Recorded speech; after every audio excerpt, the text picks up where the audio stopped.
Българи, готови ли сте за истината?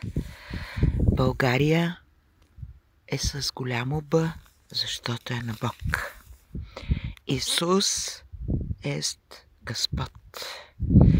Пътят ни е предопределен във времето и пространството от нашия Господ Исус Христос.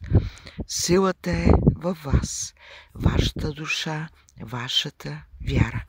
Вярата е драгоценен дар, присъствие, който вярва в Божието Слово, има сърце на лъв и воля на победител.